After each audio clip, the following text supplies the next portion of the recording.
사울이 왕으로 세워집니다. 그래서 사무엘이 나라의 제도를 백성에게 다 말하고 책에 기록하여 두고 그것을 여호와 앞에 두고 모든 백성을 이제 다 돌려보냅니다. 모든 백성들을 불러 모아서 이스라엘의 왕이 사울이라는 것을 다 알게 하고 이제는 돌려보냅니다. 그리고 사울도 기브와 자기 집으로 가는데 마음이 하나님께 감동된, 그러니까 성령이 충만한 자들과 함께 갑니다. 그런데 27절에 보면요, 성령이 충만한 자들과 함께 가는데 또 한편에는 하나님이 세우셨음을 분명히 보여줬지만 한편에는 또 그런 자도 있어요. 어떻게 이 사람이 우리를 구원하겠느냐? 그러니까 사울이 왕됨을 인정하지 못하는 자도 있었다는 거예요. 그래서 멸시하며 예물을 바치지 않았다고 말씀합니다. 그런데 사울은 잠잠하였더라 말합니다. 우리는 영적 존재예요. 우리는 영적 존재이기 때문에 하나님의 영, 그러니까 하나님의 영, 예수의 영, 성령 다 똑같은 말이에요. 하나님의 영, 예수의 영, 성령. 그 성령이 오면 우리 심령이 다시 살아나는 것을 경험합니다. 그래서 우리 안에서 지혜가 살아나고 용기가 살아나고 도전의식이 살아나고 때로는 나에 대해서 반대 편에 서서 나를 향하여 뭐라고 하는 그 사람들까지도 전혀 문제가 되지 않는 그런 사람으로 세워지게 됩니다. 우리가 교회 일을 하다 보면은 다 나만 따라주는 사람이 있는 건 아니잖아요. 때로는 반대하는 사람들도 있고 때로는 반대를 위하여 태어난 사람처럼 그렇게 쫓아다니는 사람들도 있어요. 그런데 그런 것들이 문제가 되지 않는 거예요. 오늘 사울은 그의 마음에 하나님께 감동되어서 그렇게 하는데도 잠잠하였더라 이렇게 말합니다. 여러분, 사단의 영감은요, 너는 안 돼, 넌 이제 끝장이야, 자꾸 부정적인 생각을 넣어줘요. 그래서 죽게 만듭니다. 사단은 생각을 보내서 사람을 죽일 수가 있어요. 그러니까 사단이 손도 안 대고 한 6개월만 생각을 계속해서 집어넣으면 멀쩡한 사람도 연약한 인간이기 때문에 스스로 죽음을 택할 수 있어요. 여러분, 아니야, 무슨 저라도 사단이 계속해서 생각을 집어넣고 그러면 이게 사단의 역사구나 하고 물리칠 수 있는 그 분별력이 없으면 어떻게 돼요? 그래, 살아서 뭐하나, 이렇게 살아서 뭐하나 이러고 가다가 나쁜 선택을 할 수 있다는 거예요. 우리가 예수님을 영접하면 채널이 생기는 거예요. 여러분, 북한의 지하교회에 있는 사람들이 라디오를 주워오면요, 그 납땜을 이렇게 채널이 다 끊어지게 되어져 있대요. 그러니까 우리 남한에서 오는 방송이 가는 채널을 다 이렇게 끊어 놓으면 그것을 납땜을, 그러니까 우리나라와 그만큼 다른 거예요. 우리는 어느 지점에 가서 그게 연결이 되면 그냥 나오잖아요. 근데 북한은 납땜을 이렇게 연결을 하면 이거 연결해보고 들어보고 저거 연결하고 들어보고 그러다 보면은 우리나라에서 보내는 기독교 방송이 연결이 되어질 때가 있대요. 그러면 그게 연결이 되어지면 이제 그거를 입을 뒤집어 쓰고 그렇게 들으면서 하나님을 함께 찬양하고, 그러니까 우리 방송에서 하나님을 찬양하는 그거를 함께 찬양하며 그렇게 한다는 이야기를 들었습니다. 여러분, 우리가 예수님을 영접하면 채널이 생기는 거예요. 그런데 이 채널은 예수님과의 채널도 생기지만 누구와의 채널도 있어요. 우리 안에 사단과의 채널도 있어요. 그래서 하나님의 생각이 우리에게 올 수가 있어요. 여러분, 예수님을 내가 영접했으면 여러분 기다리세요. 지금까지 내가 예수님의 음성이 뭔지 잘 모르고 살았다면 아마 이 새벽에 나오시는 분들은 다 아시겠죠. 그리고 삶 속에서 경험하고 분별하고 하시겠죠. 그런데 예수님의 음성이 뭔지 모르고 살았는데 갑자기 하나님의 음성을 듣는다는 것은 쉽지 않아요. 잘 모를 수밖에 없어요. 그래서 내가 예수님을 영접했으면 조금 기다려 보세요. 예수님을 생각하면서 자꾸 기다려 보세요. 일단 예수님을 영접하고 기다리다 보면 전에는 자꾸 내 안에 부정적인 생각이 자꾸 들어왔는데 그 부정적인 생각을 하던 내 생각의 세계에 성경 속에 안 되는 상황 속에서 되게 하시는 인물들이 내 머릿속에 떠오르게 하세요. 생각나게 하세요. 예를 들면 야곱이 차자예요. 그렇죠? 그런데 절대 야곱은 장자가 될 수가 없어요. 그런데 하나님께서 하나님의 장자권을 우습게 여겼던 에서를 끌어내리고 차자인 야곱을 세우세요. 하나님이 우리에게 생각을 보낼 때 가장 정확하게 보내는 음성은 우리 안에 성경 말씀이 있을 때 가장 정확한 생각을 보내세요.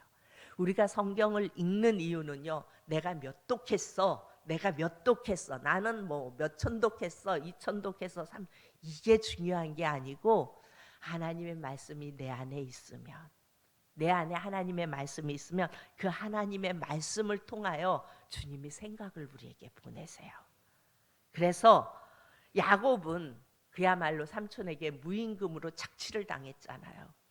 예를 들어서 내가 어느 직장에 갔어요. 근데 너무 열심히 수고했는데 월급도 잘 안 주고 그것도 적게 주고 제때에 주지도 않아요. 그러면 하나님이 생각나게 하세요. 뭐가 생각날까요? 야곱이 어떻게 무보수로 일하고 거부로 나왔는지 하나님의 말씀에 생각나게 하세요. 그래서 지금은 네가 그렇게 힘든 상황에 있지만 마치 착취당하는 것 같이 느껴지지만 내가 너의 형편과 사정을 다 보고 있다. 내가 너의 인생을 보상하려면 뭔들 못하겠느냐. 여러분 전능하신 하나님이세요. 근데 그 전능하신 하나님이 뭔들 못하시겠습니까? 이렇게 성경 인물을 생각나게 하시면서 내 안에 억울함과 원통함을 다 해결해 주세요. 그래서 사장이 인색하게 굴수록 하나님이 어떻게 야곱처럼 나에게 보상해 줄까? 그 기대를 하게 되고 그래서 하나님 바라보면서 감사하게 되어지는 겁니다. 그리고 성경 말씀을 통하여 생각을 주시고요. 또 지금까지 살아온 인생을 통하여 메시지를 주세요. 그러니까 내가 살아온 인생을 이렇게 돌아보면 한 구석, 한 부분, 한 부분 주님이 함께 하시지 않은 부분이 하나도 없음을 보게 되잖아요. 그것이 이렇게 기억나게 하세요. 지금 앞이 캄캄한 일이 내 앞에 닥쳐왔어요. 내게 어떤 질병이 왔어요. 그런데 과거를 돌아보면 그때도 하나님이 그런 상황 속에서 나를 살리셨지. 그때도 피해 나갈 수 있는 그거를 하나님이 열어주셨지. 이렇게 하나님께서 지나온 나의 삶을 통하여 메시지를 주세요. 또 주변 환경과 내게 주신 문제를 통해서 우리 예수님은 말씀하세요. 뭔가 주님이 계속 사인을 보내는데 우리가 계속 고집을 부리면서 내 길로 가면요, 우리의 삶에 충격적인 일이 일어날 수도 있어요. 그러니까 하나님이 생각을 주실 때 내 고집대로 자꾸 가려고 하지 말고 한 번쯤은 그 주시는 생각에 순종하며 주님을 바라보며 주님이 이끄시는 그 길을 바라볼 수 있기를 바랍니다. 여러분, 죄인된 인간은요, 충격이 오기 전에는 어떤 내게 막 센 어떤 게 오기 전에는 절대 나의 아집과 고집을 돌이키지 않는 것이 죄된 인간의 속성입니다. 여러분, 그것은 우리 모두에게 있어요. 그런데 이렇게 할수록 사랑의 매는 더 세진다는 것을 기억하시고 주님이 생각을 주실 때 빨리빨리 엎드리고 순종하실 수 있기를 바랍니다. 여러분, 자식이고 명예고 돈이고 여러분 사실 뭔 소용이 있어요? 다 내려놓고 가야 하는 거예요. 그런데 우리는 여전히 그것을 붙잡고 아웅다웅해요. 그런데 그게 무슨 소용이 있나, 다 내려놓고 나는 하나님께로 돌아갈 인생이지, 그리고 매일매일을 하나님께 돌아갈 그날을 사모하며 살아가다 보면, 그러니까 떠날 준비를 할 때, 이렇게 백지 상태가 되어질 때, 그러니까 세상을 바라보며 욕심 부리지 아니하고 그래, 내 인생 이렇게 살다가 하나님 나라에 가는 거지, 이렇게 백지 상태가 되어졌을 때 주님이 우리에게 생각을 보내시기에 가장 좋은 시기라고요. 그래서 우리가 주님 앞에 막 이러지 말고, 내 고집 속에서 이것도 필요해요, 이것도 이러지 말고, 그냥 그래, 이렇게 살다가 오늘도 하나님의 은혜 속에서 이렇게 살다가 주님 앞에 가는 그날이 있겠지라고 주님 바라봤을 때 주님이 계속해서 생각을 주세요. 그리고 일하게 하세요. 그리고 생각을 주실 때, 순종할 때 사용하십니다. 주님의 감동에 순종하는 것이 가장 편하게 사는 방법이에요. 아멘. 하나님이 뭐라고 하시는지도 모른 채 그냥 종교짓을 하면서 육신으로 맞고 물질로 맞고 환경으로 맞고, 그래서 인생이 눈물 골짜기인 거예요. 내 아집 속에서 내 고집대로 살아가려고 막 몸부림치니까 우리 인생이 눈물 골짜기일 수밖에 없어요. 그런데 그냥 주님이 주시는 감동에 순종하면 평안한 인생을 살아갈 수 있습니다. 하나님의 음성은 정말 특별할 때 외에는요, 생각으로 와요. 하나님의 말씀으로 와요. 하나님의 말씀을 떠오르게 하세요. 설교 말씀이 선포되어질 때 그 말씀을 통해 내게 말씀하세요. 만약 여러분, 아주 중요한 거예요, 영적인 지도자와 의견 충돌이 생기면, 그럴 수 있잖아요. 그렇죠? 저는 물어봐요, 주님께. 주님, 이런데요, 어떻게 해야 될까요? 라고 물으면요, 일단 주님이 주시는 생각은 그 지도록 밑에 순종해라, 이런 생각이 와요. 그러니까 영적인 지도자가 내가 생각했을 때 저건 아닌 것 같은데, 그래도 일단은 그 지도령 밑에서 순종을 해라, 이렇게 말씀하세요. 주님은 그런 생각을 주세요. 왜 그래요? 때로는 그게 아니어도, 저렇게 하는 방법이 틀렸어도 그 밑에서 다루어야 할 부분이 내게 있을 때에는 영적인 지도자를 통하여 자꾸 이렇게 힘든 상황을 만들어 주세요. 그래서 아니 왜 이걸 이렇게 해요? 제가 가끔 우리 담임 목사님께 그렇게 잘해요. 그러니까 담임 목사님은 갑자기 불쑥불쑥 어느 날 갑자기 코앞에 지금 몇 분 후에 일어날 일을 말씀하시고 하라고 그러세요. 그러면은 그때는 빨리 해야 하니까 막 하고, 그리고 지나고 나서 제가 막 목사님께 이제 지나고 난 다음에 막 뭐라고 막 해요. 목사님 그거를 미리 하셔야지. 그걸 막 그렇게 하시면 내가 어떻게 하라고 하냐고 막 그러면은 목사님 저 여자가 왜 저러나 그런 생각, 그런 표정으로 이렇게 쳐다보고 마시는데, 그러고 나면 제 마음에 내가 지금 뭐 하는 건가 이게 라는 생각이 이렇게 들어요. 그러면 얼른 주님을 바라보면서 주님 생각해 보세요. 이렇게 하면 이걸 일을 어떻게 하냐고, 이렇게 하냐면 하나님 아시죠? 이렇게 갑자기 이러면은 이게 어떻게 돼요? 막 이러면서 나를 정당화하려고 하나님 앞에서 막 그렇게 할 때 주님이 생각을 주세요. 그래도 일단 그 지도령 밑에 순종해라. 그게 제 안에 다루어져야 할 문제가 다루어지고 있다는 생각을 주세요. 그래서 갑자기 막 그렇게 하면 5분도 안 남겨놓고 막 뭐를 하라고 얘기하고 갑자기 바꾸고 막 이러시면 뭐가 주보도 막 나오고 있는데 갑자기 뭐가 있어서 다시 빼야 하는 상황이 되고 막 이럴 때는 그냥 순종을 해라. 그래서 그냥 순종을 해요.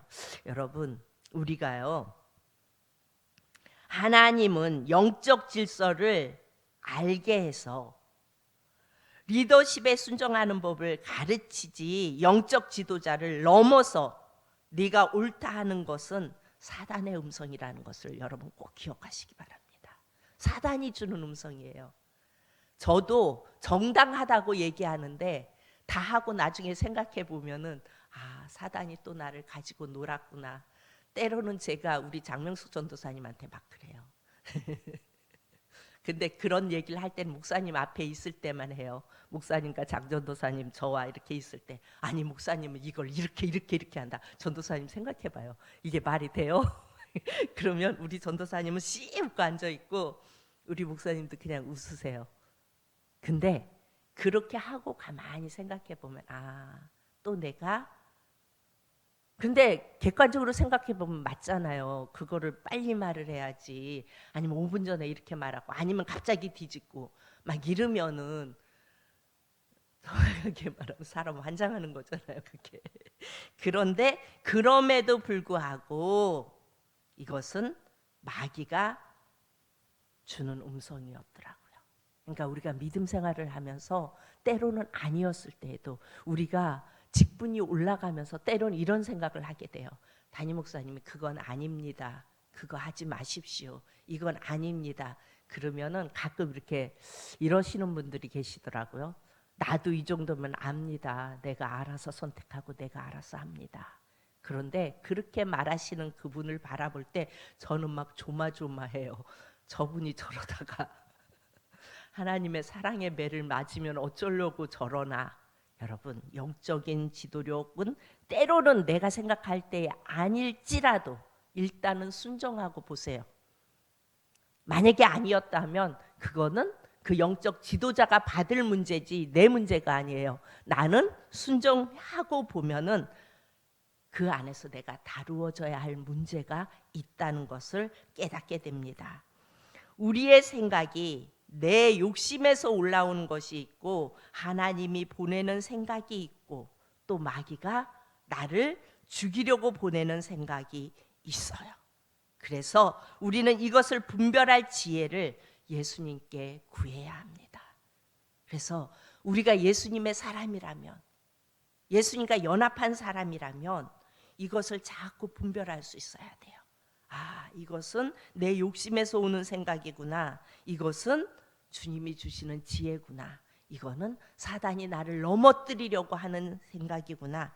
이것을 자꾸 분별할 수 있어야 됩니다. 하나님의 음성은 말씀으로 오고요, 과거 경험을 통해서 와요. 과거를 그냥 살게 하는 것이 아니에요. 넘어지게 하고 눈물 흘리게 하면서 거기서 이러면 안 되는 거구나 라는 것을 가르쳐 주세요. 과거를 통해서 우리에게 생각나게 하세요. 그런데 이것을 모르고 그냥 교회만 왔다 갔다 하고 성경을 그냥 지식으로만 알면 직분이 올라갈수록 예수님을 대적하는 자가 됩니다. 그래서 내가 장로가 되고 이렇게 되어지면 담임 목사의 말도 우스워요. 이렇게 말씀하시면은 또 저렇게 말하네. 내가 알아서 합니다. 이렇게 말해요. 그런데 놀라운 사실은요, 그거에 대한 그 결과는 항상 있어요. 그래서 우리가 돌아볼 수 있어야 돼요. 내가 삶 속에서 이렇게 말하지 않았나? 그렇다면 빨리 하나님 앞에 회개하는 것이 빨리 회복될 수 있는 방법입니다. 질서를 깨는 것은 하나님의 음성이 아닙니다. 연합을 시키는 것은 하나님의 음성이에요. 그래서 우리의 삶 속에서 또 교회 안에서 연합을 시키는 그런 생각이 올 때는 그것은 하나님이 주시는 생각이에요. 근데 자꾸 질서를 깨게 하는 그런 것들은 사단이 주는 음성입니다. 그래서 우리는 자꾸 환경 속에서, 내가 있는 그 환경 속에서 들을 줄 알아야 됩니다. 육신이 병들었을 때, 또 물질을 잃었을 때, 명예를 잃었을 때, 사람들 앞에 수치를 당할 때, 욕을 먹을 때, 그때 내가 왜 이런 일을 당해? 라고 불평불만하고 왜 이래요? 할 것이 아니라, 그때 나의 길을 열고 나의 생각 세계를 열고 예수님의 음성을 들을 수 있어야 합니다. 오늘도 주어진 한날 속에서 예수님께 민감하게 반응하며 주의 음성을 나의 삶 속에서 들음으로 인도하심에 순종할 수 있는 한날 되어질 수 있기를 축복합니다. 기도합니다.